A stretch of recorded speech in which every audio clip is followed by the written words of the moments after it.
Okay, hello everyone. So today we had a meeting on campus, and what we did, we had 3 hours tutorial, a 3 hour tutorial, and what we did, we tried to um, learn how to respond to the assignment questions. So the way we did that was to open a draft of one of our students, and we worked with it in order to actually learn how to respond to the assignments questions. So I thought I would share it with you so that we can actually get um, through it and actually everyone from us learn something from it. So the first thing that struck me when I opened the student's draft was the reference to literacy. So a number of things I want to say about it. First of all, even when you use references that I did not actually include in ELA 200, you need to learn how to reference it. So while I'm not fussed about it, what needs to happen is when you actually reference a source, you have to put someone's name, and the video, YouTube video, always has a name of the person who actually presented the particular lecture. Somewhere you have to look around. So I don't know whether I have anything here open actually. So right, so it's I see this one that yes, it says Jordan Peterson, but if it didn't, sometimes go to show more, and that might have the name of the person, and if it doesn't, then you just have to write the author, which is the name of the channel. But that's the way to do it. So where were we? Anybody knows? Yeah. Okay. So that's the first thing. Second thing that struck me is that, so first of all, I strongly encourage you to actually use as references the materials which are in our on our LearnLine, in our ELA 200. What might happen that some of you will be using references that I have never given in ELA 200. The problem with it is that this unit is accredited, and when you actually base all your responses to assignments in in literature that I actually did not cite here, you are actually practically writing your own curriculum, which is a bit of a problem because you don't have the skills for it and your curriculum is not accredited, right? Your personal curriculum is not accredited. And I'll show you problems when you use sources outside of the LearnLine materials. Well, in this definition, for example, which at the first sight seems to be quite okay, so the student is saying the literacy is the ability to learn in order to learn those 3 R's, whatever they are. So to learn to understand, communicate, acquire knowledge, integrate dominant symbolic systems. Well, similar definitions you will find in the curriculum, which is okay because the curriculum is a policy document. It's a halfway document in the sense that it has some concepts, but the curriculum doesn't have the pedagogy. It doesn't have the process. That's because the curriculum is not a pedagogic document, it's a policy document. Now it takes actually researchers like me in pedagogy to translate it into a pedagogic document. And I know that curriculum sometimes somewhere in many places says this is how you should be doing, this is how you should be doing this. Well, no, right? You need to take it with a critical eye. What you don't take with a critical eye is the outcomes. It's the content, capabilities, and priorities. These are non-negotiable, but how you structure the entire process of learning, it is actually not necessarily negotiable, but what it is, it requires a well-informed process, which is what I will be teaching you in this unit. So for example, when you have this definition to understand, to communicate, to acquire knowledge, this poor student, you can see his head swelling, right? Because in this definition, the student is positioned as an object of literacy, not as a maker of literacy, but as an object. Literacy is bigger than the student.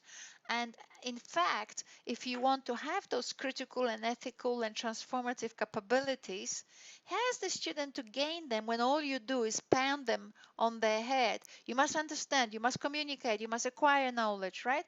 So this particular definition, when taken without a grain of salt, but literally, it's a dangerous definition. Someone like me can say, okay, I don't make an argument with it because I actually know what these words mean, and I will teach maybe different words to my students so that they actually get a better understanding of what's underneath it, right? But if you take it literally, you actually are not teaching. You're not teaching the makers of literacy, because who makes the literacy? Human beings. Okay, if human beings create literacy, who are your students? They are human beings. As a result, they're part of a creative social process, right? Which evolves all the time, as some of you write. Well, it doesn't evolve without people, and people are your students. So however you work with those algorithms, if your students are human beings and human beings create evolution, then they are the ones, right? So they have to be actually not taught to understand, but taught processes that enable them not to understand, but critically approach, or approach on an informed basis, not communicate, but um, elicit desired effects, right? And acquire knowledge, not so much, but evaluate, I don't know, whatever, but different verbs actually should be going underneath it here in order to actually put the student what's called in an agentive um, context, right? So your student is an agent, is a creator. It's not a reproducer. So there's so much about this definition. And then what we did, I will come back to the definition of literacy. So very soon. But what we also did was to actually now assess or work with the students' activity that the student wants to analyze in her assignment 2, right? Because the component of assignment, second component of assignment 1 that you need to respond to is analyze your personal literacy activity while using the curriculum. So I will be teaching you how to do it. I've been teaching this for a number of weeks now, but gradually, this is a gradual process, nothing in lesson 1, because we need to actually acquire concepts, acquire um, understanding of the relationships that actually curriculum brings together. So slowly but surely. Okay, so when we looked at the students' activity, which is using Facebook as my tool for communication, I didn't really understand it because, as you can clearly see, there's no relationship between Facebook and communication, right? And you'd say, oh, Anya, communication, Facebook does facilitate communication, and so does a poster, and so does email, and so does so many things, right? Newspapers communicate. So why was Facebook chosen here? So what you can see now, that I was pushing the student to actually have a definition of literacy that allows her, that gives her a process that would inform, in fact, how to structure your own assignment question right here. So if we were to use the student's question, I shouldn't be actually going into it because it's gonna take me into a weird context. But I want to use Facebook to I will discuss how I use Facebook in order to understand, communicate, acquire knowledge, integrate, dominate symbolic systems. I mean, I don't know what that means. Do you guys? Anyway, so let's leave it before we stretch this lecture far too long. Okay, so using Facebook as my tool for communication is not a very good definition of a task because we don't really know why was Facebook chosen, right? What communication? So I pushed the students and we came up with answers, and we came up with those answers. Those answers, not those answers. Those answers, but not really. Those answers. Right. So that didn't make much sense because there's no direct relationship. So what I did, I reminded our students Anya Lyon's definition of literacy, which is the ability to identify symbolic systems and tools for their expression in order to address a specific purpose that arises from our social interactions, right? So, and then we do that to elicit a desired effect, right? So here we have particular things in a little definition, right? What we have, I use my Facebook as a tool. So yes, a tool to do what? To address a specific purpose. So what the purpose? What's the purpose by which the student, I mean, I asked the student, what's the purpose for which you use the Facebook? Come on, tell me more. What's the purpose? And what we did, she said, enabling her to have informal access to a range of persons and groups relevant to her personal and professional life. To have informal access, right? So the student is using Facebook. The student is not using journals, but Facebook to see what these people write, you know. So this, and so what she does, she says she wants to interact with those people informally. Maybe she will be using sometimes formal language, but it is an informal communication.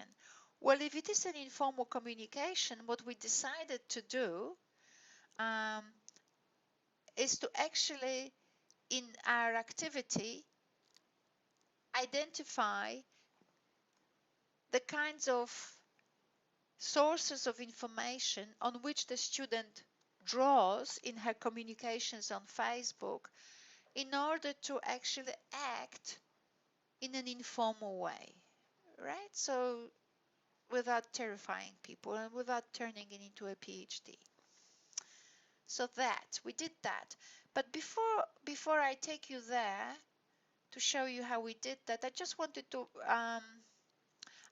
to show you some other examples that our students identified in classroom that they want to describe. So for example, one student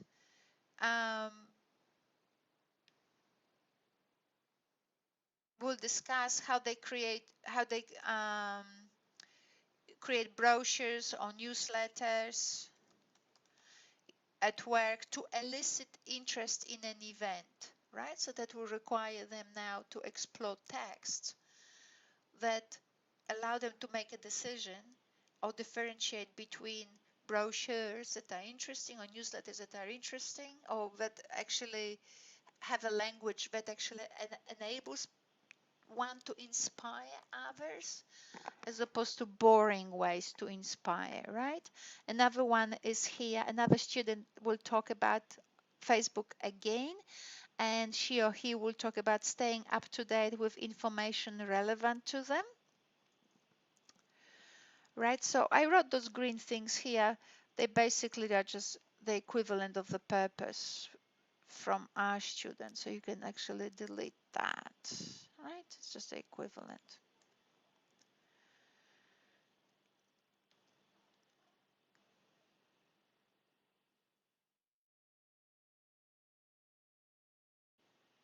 To stay with the information relevant to her. Another purpose was here. A student said that he will describe his use of a discussion board in order to obtain or give feedback on our assignment progress. Another student wrote that she might explore the context of email to have an immediate, as a tool, right? So all of this is as a tool to have an immediate and yet not direct access to relevant people and institutions. So these are just sort of examples of purpose that we have just put together in classroom. But let's look at this specific example that we did with Luz, which is looking at um,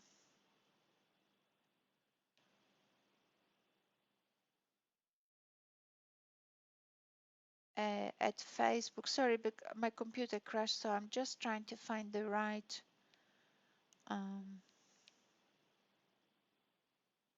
files here.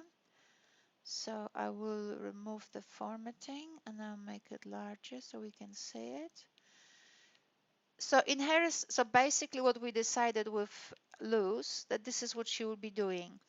She will describe her use of Facebook as a tool, enabling her to use it to have informal access to a range of people, to a range of persons and groups relevant to her personal and professional life. So the question is now, the question that we will address is what sources of so basically it's how is she actually interacting in that informal way? What sources of information is she drawing on to ensure that she is not terrifying people, that she actually maintains this informal relationship or informal contact with those people? So what kind of texts and experiences or textual experiences she is drawing on in order to actually know what's informal?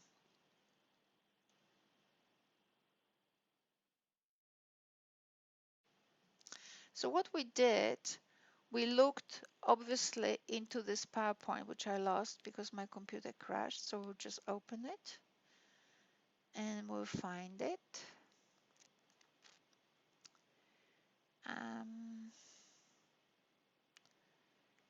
Maybe we'll find it.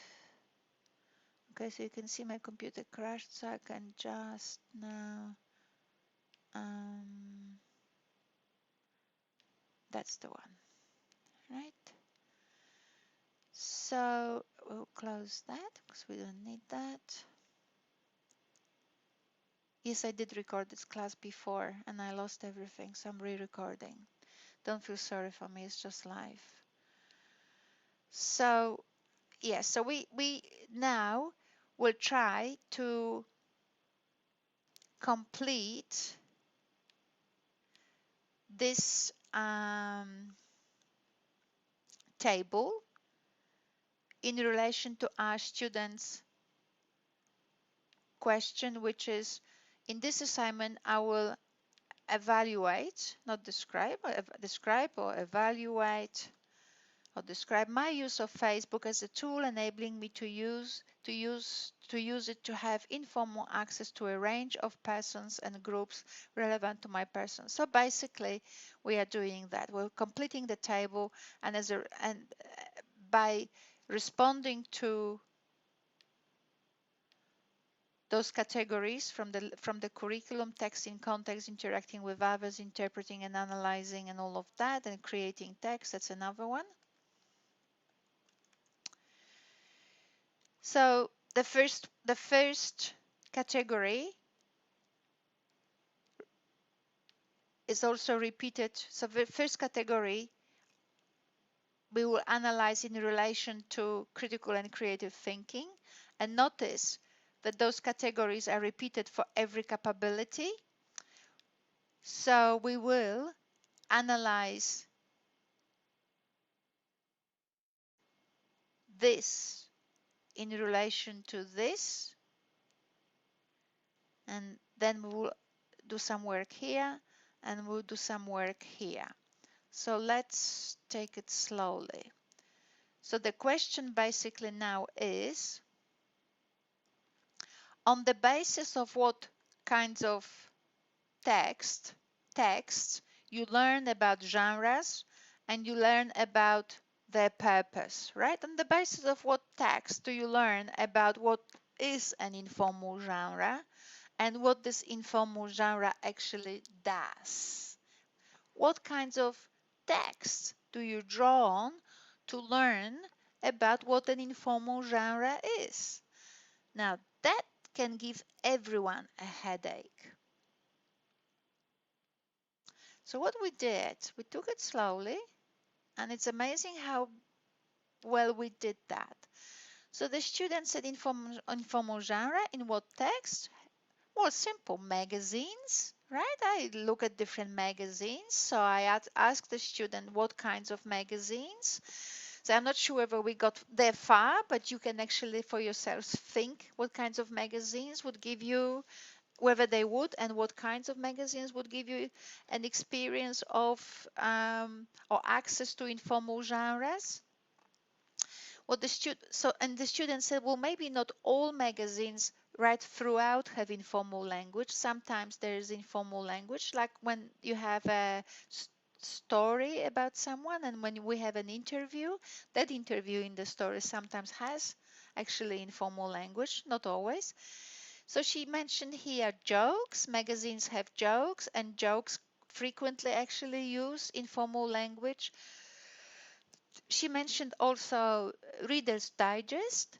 And she said that Reader's Digest might actually sometimes have formal language, but sometimes has examples of text that doesn't have. So it has informal language. So particular sections will have. Then she says other people use informal language. Well, I don't know. This is not enough of information. So basically, you get an idea what kind of text you can think of that have informal language. Then another question we raised was, in order to actually know what's informal, you also have to know what's formal, right? You can't be exposed. You can't actually know that something is informal unless you can compare it with something else, right? So now you know that that's informal because you also have seen formal. So I asked the students, how do they know what's formal as opposed to informal? So they came up with brilliant responses. So for example, the student said, well, a formal text has a more stricter structure.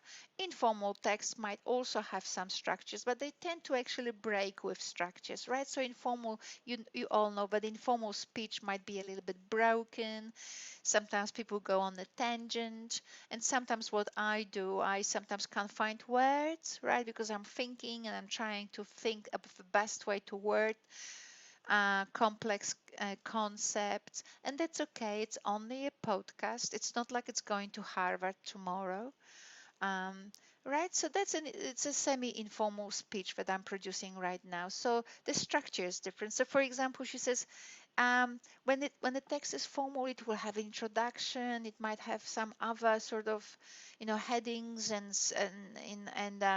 strict ideas about the the the, um, the placement of paragraphs and where they go and what kinds of headings things should have, right? Whether they should have headings or not. So there. So that's how she can see the differences between formal and informal. So I asked, where did you see them? So she says, in assignments, in research papers, in textbooks, encyclopedia, it's a bit more formal, right? It has a structure. Newspapers, maybe not the whole newspaper, but newspapers have this sort of formal arrangement, right? They're strict, so that to actually facilitate a quick browse through the newspaper, so that people always know where the weather is and where the political information is, where the gossip column is, right? So there. So after we have actually looked through texts, then we actually ask ourselves about the next category, which is interacting with others. So you can find the questions relevant to interacting with others in here. And basically interacting with others, however complex this question might be, and I give it to you, but if you don't understand those questions, I give it to you. They're not very easy to understand, but they were very easy to very difficult to formulate too, because curriculum doesn't do that, and it should do that because it's quite a helpful exercise. But anyway, curriculum can't do everything. It's a policy document, right? So it has people like us to actually complement it. Okay, so interacting with others. So what I said was, the question is, what kinds of text do you draw on in order to know how to frame emotional messages? What that, so what I mean by that, every time when we communicate, some people in textbooks, right, you convey messages. Well, you don't really convey messages. What you do, you frame your, let's call it, you frame your text in order to evoke in people particular emotion, right? So when you talk to someone, you know whether you want to intrigue them, whether you want to bore them, whether you want to appall them, and then you make a decision about what lexical resources you will use in order to do just that, right? We don't speak with words, we speak with emotions, and for that we use words. So emotion is primary, even for our most formal text. Okay, so I asked my students, okay, so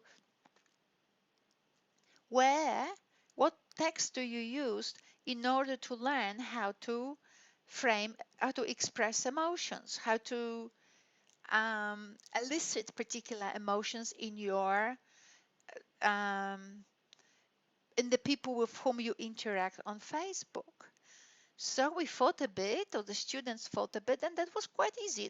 It's amazing. You ask a question, and actually people come up with most extraordinary and creative examples.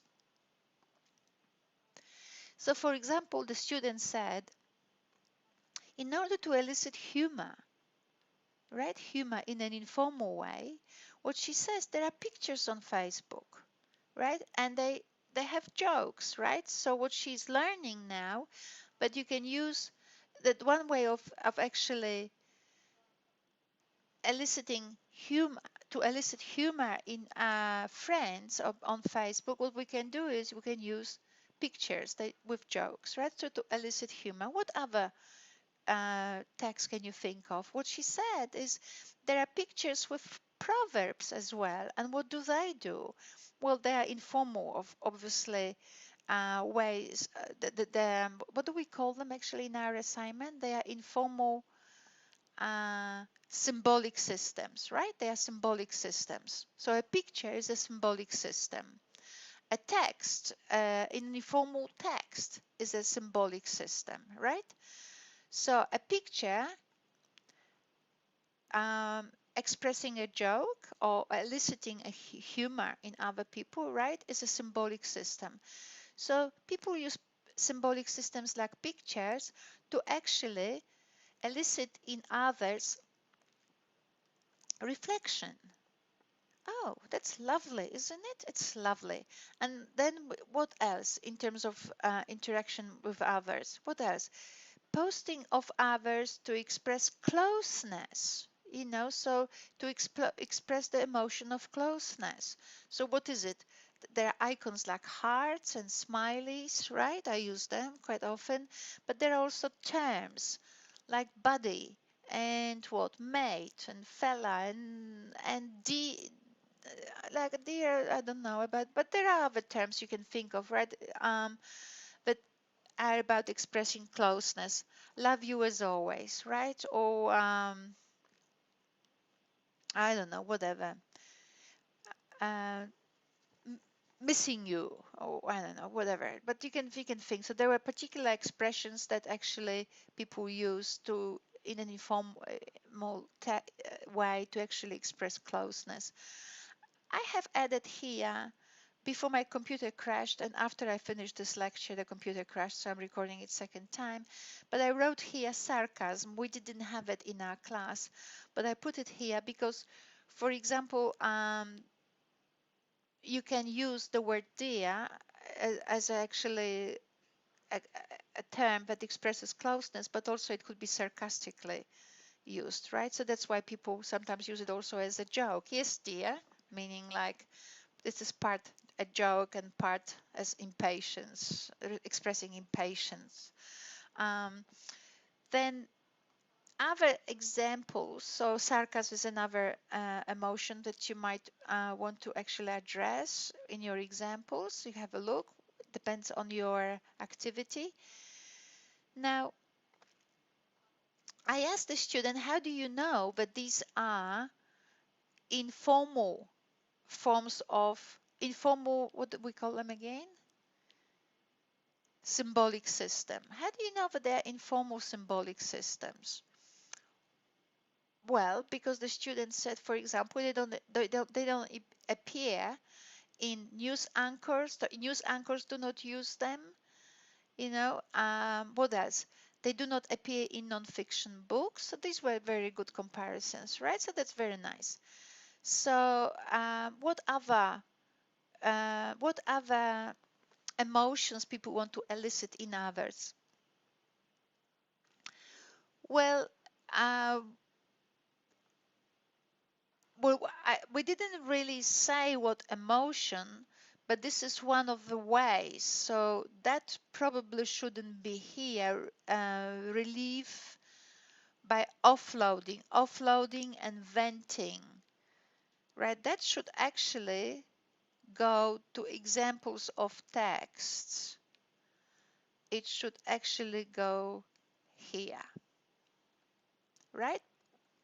Because it's not an emotion to it's you want to express your own relief, and you do it, and the text is offloading, um or venting, right? So someone defined venting as it's a text that is not substantially, a statement that is not substantially proven, right? It's just something that you think at this very moment, but that's basically an informal text on which you can draw.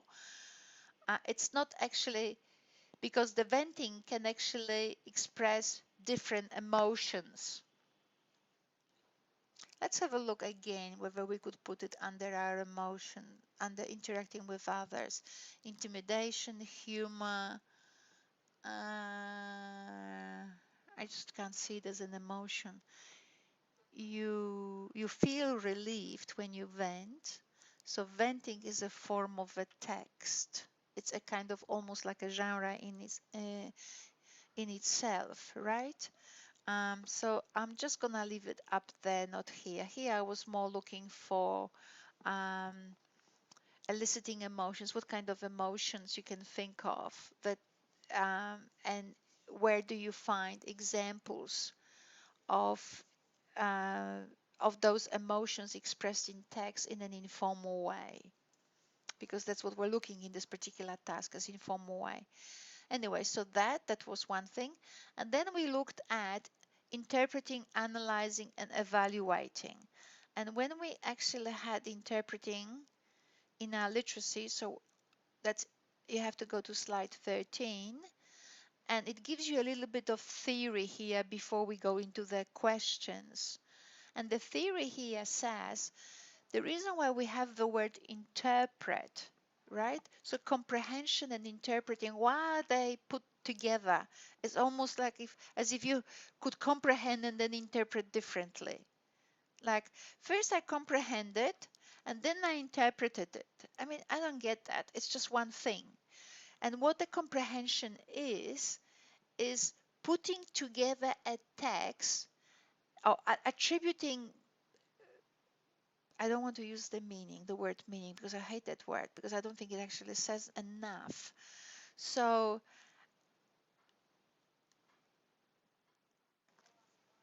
every time when we read a text, so however we approach a text with a particular stance, right? Our stance is determined by our life's experiences, literacy experiences, literary experiences, whatever our life's experiences. So however, um, so every time we read a text, it could be still the same text, but because of our particular stance, our perspective, our approach to this text, we actually read it differently and we see different things in it.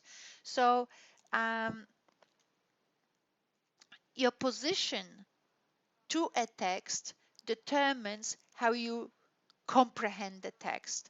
So if you just want to read it for fun, you do that. But if you read a text in order to learn from it how to write, then you really read it carefully, don't you? It's a completely different stance.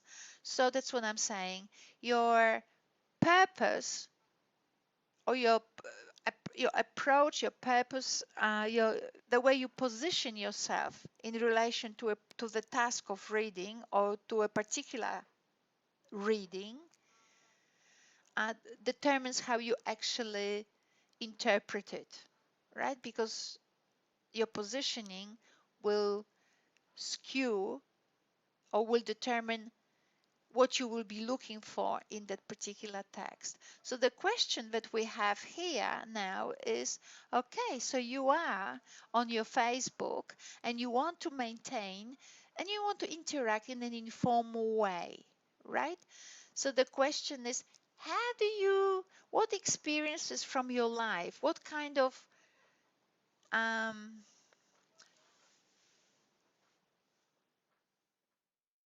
text you draw on in order to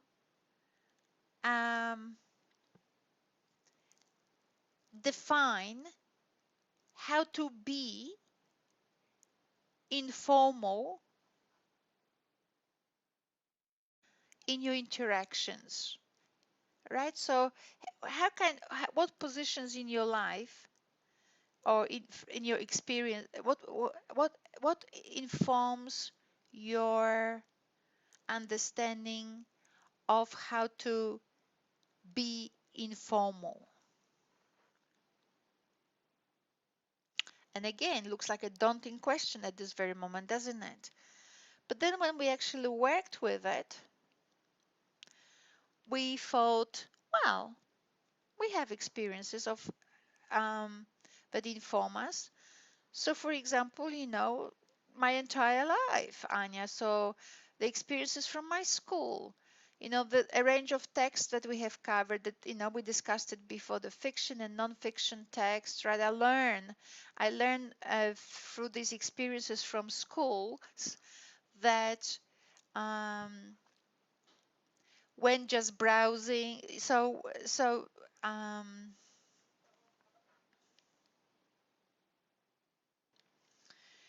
what I learned on the basis of these experiences, which we'll now identify, what an informal stance to texts feels like, how to be informal. So a range of texts we covered in schools, the formal and informal, fiction and non-fiction. Public speaking, well, that did not feel informal, did it? So that taught me a different attitude, right? So that public speaking was teaching me how to actually be formal, right? So everything other than that is not that. So it would be informal. Then my relationships with my family, my interaction, the texts we use in my family, the love expressing texts, with my parents. So they were informal. That's what made them so loving and warm, right? So it wasn't like, okay, so the texts that we used in my family taught me about the informal stance. How does it feel? And how to be informal. So the text we exchange with my siblings, for example, endearment words, right? We could probably add a lot of more things here. And then the things we exchange, like presents, sharing birthday cards,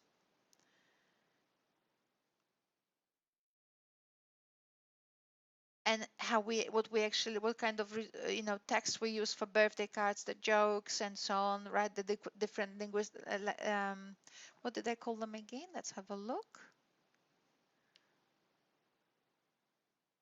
Symbolic systems, right? So not every birthday card is the same. So the symbolic systems of endearment, the symbolic systems of birthday cards, all these informal things, And what else did we do? Also texts that we exchange in our family in order to actually divide obligations and responsibilities between us. So informal they may have been, but yeah, so that's what the students, right? I mean, I can't actually speak for the student, but what I like here is an attempt to now break down the experience of an informal stance or a position in the dialogue. And if we were to compare it with a formal stance, then what would a formal stance be? If I take a very formal stance here to this particular text on the Facebook, I actually want to analyze all the resources. I want to have a look at the text in terms of the frames of reference in which it is embedded. Like I can see that these particular words are not necessarily learned words, right? I can see that these people, right? So there's intensity in the formal stance, and that intensity is missing in the informal stance because it's more about the warmth and it's more about keeping things loose, not too tight, to relax a little bit, right? So you learn it through those specific experiences that the student is now outlining here. I covered something in brown here for a good reason, so I will come back to it later. So when we actually analyzed all of that, and now we got to the category creating text, we were thinking, oh my God, not yet another category. But I said to students, well, we can't change it. It is in the curriculum. So, okay. So you please go to the questions, and then you can read, yes, what now allows, what text do you draw on in order to actually create effective informal text? And you say, well, the same text. Well, really? That might be, because on the one hand, what you have is the text that actually generate on the basis of which you created your knowledge, and you're also feeling of what is formal and informal. So that's what we've done so far. But now, what kind of tag when you create informal tags on Facebook, right? What do you do? How do you learn to be on Facebook informal? I mean, you might have learned informal speech on by reading magazines and so on, but when you create text, what else? What else you might be drawing on in order to actually get it right? And while the curriculum obviously talks continuously about the same things from different angles, which makes it kind of repetitive, but it actually proved to be quite a good exercise because more things we have identified as a result. Look at that. So text on which you draw. So what the student said, well, I use text from other postings to learn the permissible range of informality. Right, I use text from other people. I see how they play with the boundary of what is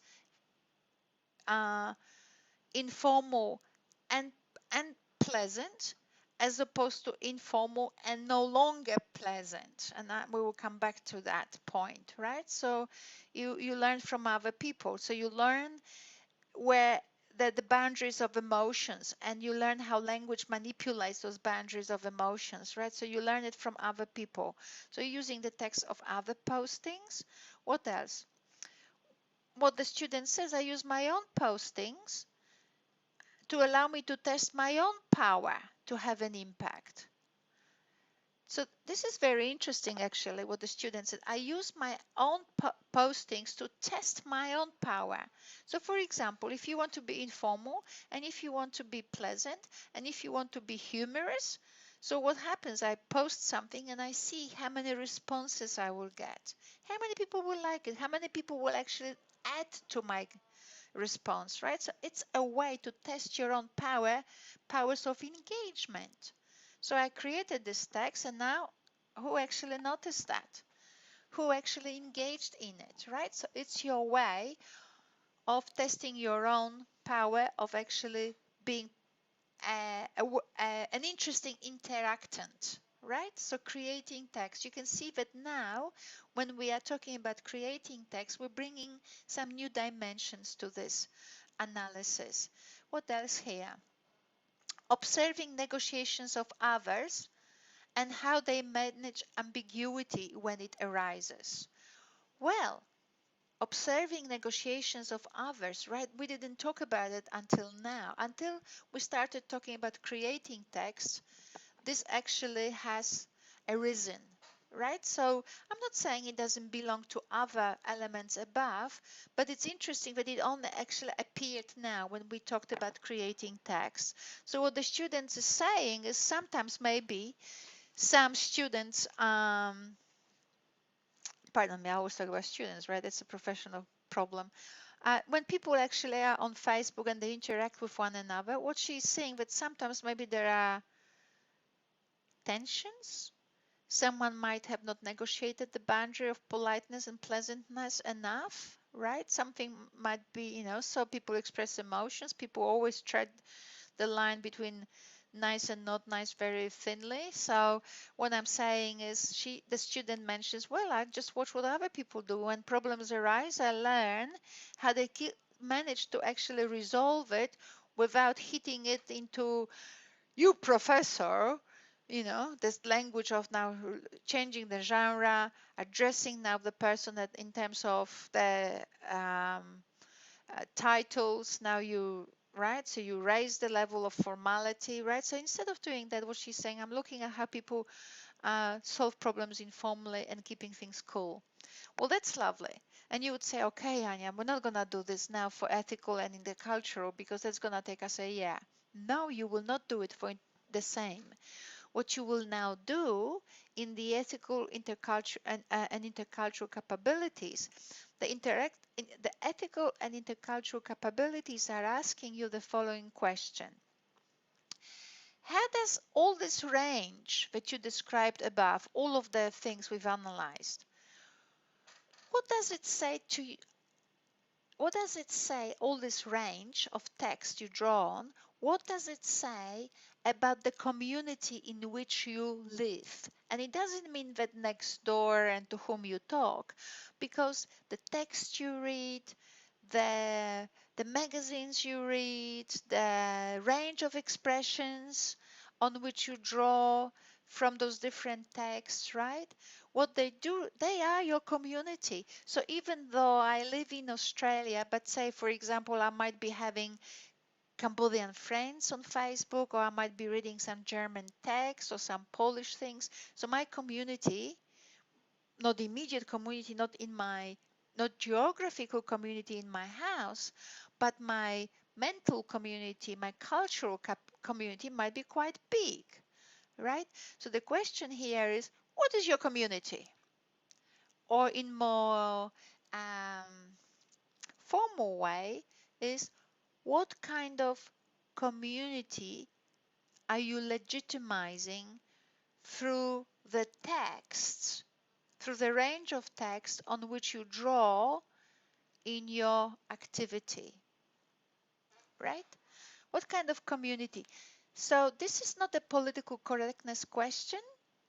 This is just basically a question that invites you to analyze your sources. So what we did here, and I put this text, I made it in brown because we added something. What I ask students is, actually, after you've written you've done your text analysis, your range of text analysis, what you might do is actually go now through it and maybe add some bits, like in this particular column here. I don't know what it was about. My stance, right, is also informed by my experiences at Charles Darwin University. It doesn't matter how well or not well indigenous knowledges and understandings about indigenous people actually come across through our units. Nevertheless, they do come across, right? You probably have heard that we have indigenous people in Australia. You probably have heard some things about the way the indigenous people live, communicate, something about their customs, right? You probably learned also that paintings, Aboriginal paintings, actually um, are like a text, right? So an indigenous person will tell you that a particular painting might be representing an event or a series of events, that have happened, right? So you do learn about it, and that teach. So these things are there. So now, from the perspective, so you might actually, before you actually give me a response in this thing, in this column here, so you eliminate that, and you will analyze your how diverse is your community in relation to all those 4 or 5 categories that we have analyzed, right? So you might, but before you actually do that, you might actually add some information here to say what kinds of magazines, what languages, what stories, whose stories do they address? So is it all about mainstream Australian stories, or whether they actually also include maybe stories that in Australia we're getting pretty much so blended that it's really hard to talk about Chinese communities and Vietnamese communities, but nevertheless, whether they actually make, whether these magazines actually make it clear that our society is diverse, right? So nationalities, um, indigenous, indigenous connections. Sorry, it's really light now here, right? So all of that, think about it. And the same about formal here, and also about interacting with others. What kind of humor? Where do you get your sources from of humor? Do you actually look into texts that contain um, jokes or humor with references from different cultures, so say indigenous references that they make, so it's basically, I don't want to call it indigenous jokes, but something like that. Now this is an invitation for you to actually expand those descriptions, and it doesn't mean that you do have those. You might say, no, I don't, but I actually read Dr. Seuss, and everything is relatively um, um, from and all my texts and experiences are pretty narrow, and they kind of from my they represent pretty sort of close um, you know, narrow set of cultural connections. But that's okay for many reasons. First of all, it's your private life, so nobody cares, right? As long as in the analysis where I care, what I care here is I would like you to provide here a critical analysis, right? I would like you to, I'm sorry for this, it's not, I would like to see a critical analysis here, a critical analysis of the range of cultural frames of reference of your text that you described above. And you can see that when we were doing this analysis on campus, none of that was mentioned. It was just a bit of those texts and a bit of these observations and a bit of those pictures and a bit of those proverbs. Like the student doesn't mention, you know, that proverbs could be from different cultures. And because I have a broad range of friends and professional contacts through these Facebook connections, I actually can observe, you know, I have access to things that these people exchange that are from different countries, from different cultures, from different religions, from different systems of thought, right? Wow, look at that. So none of that has come through. But this particular section here makes you think about it, so you complement it where necessary in here, and then you actually produce your analysis, you know, blah blah blah blah blah, in terms of text, in terms of this, and in terms of this. You evaluate yourself critically, and that's what I'm teaching you here, which is a critical using criteria from the curriculum to look at yourself, not to just produce description of I am really good, I write and I write really well, and my brochures are liked, and they are very colorful, and we send them regularly, right? I mean, that anybody can do. What I'm trying to do through this particular exercise is to teach you to unpack terms like communication, unpack terms. How do you learn the genre, informal genre? And when we unpack it using the curriculum, we have actually come up with a number of different texts with different emotions, with different family experiences, what you do in the family, all of that, and also things like testing your own powers on Facebook, observing your own impact on Facebook, like all of that has come up. All of that typically in literacy is covered by word meaning making. Meaning making. We make meaning, make meaning, meaning of meaning, meaning making. I mean, I listen to this and I don't really know what that means, because it's a hurried concept and it's like a whitewasher, covers the whole world without actually knowing what's underneath it. And underneath it is life. Underneath it, there's world and relationships and experiences, right? And sometimes those experiences are very much one-sided, so they need to be analyzed. So that's what we'll be doing through this particular exercise, and that's why it's in the assignment. And then personal and social. What we're looking at here, and please by all means go to this and read those questions.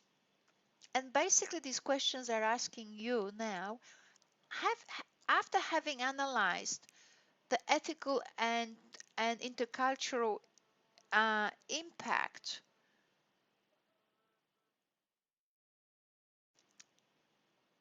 of all of that here, what can you say about the personal and social, about the transformative, what word do I use here? About the transformative impact of your literacy activity on you. How much do you learn as a result of the experiences on which you draw to engage in that activity? How much do you learn as a person, and how much do you learn about yourself in the society? Right? So that's what the personal and social capabilities are about. How relevant is this actually, what you are doing, to your own growth? That's why I call it relevance. They are my terms. That's why they're in yellow. Right? How relevant is all of this to your own growth as an individual and also as a member of society? And you can actually analyze it yourself. Yourselves. You don't. Every one of you. I don't have to do that for you. So I will just finish it for today. And basically, this is what assignment 1 component 2 looks like. It takes a lot of thinking, much less writing, much more thinking, right, and reflection. And that's very good. And I would like you to do the same for language, and I would like you to do the same for English. It doesn't have to be exhaustive. It's not a PhD, but it's a reflection on the resources of literacy, right? On the resources of literacy that we draw on in order to act literate, right? So I will finish it for today, and I'm happy the computer survived until now. And I hope it was helpful. We will ourselves come back in 2 weeks to those. I will actually help students with that. But at this very moment, as I said before, I would like you to start posting on LearnLine, on the discussion board, your own analysis, as I've done thus far, and you might actually expand to language and to literature here. You might actually expand your analysis. That will be very, very good. So that's what I would like to do. And next week, what I will do is similar thing, but for early years learning framework, right? How could we unpack everything that is in the early years learning framework into questions, and then see how much is involved under all of those outcomes, right? How much is involved?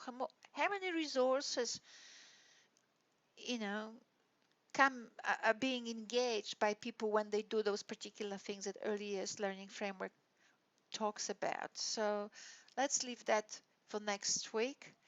And today, this will do. Okay, thank you so much.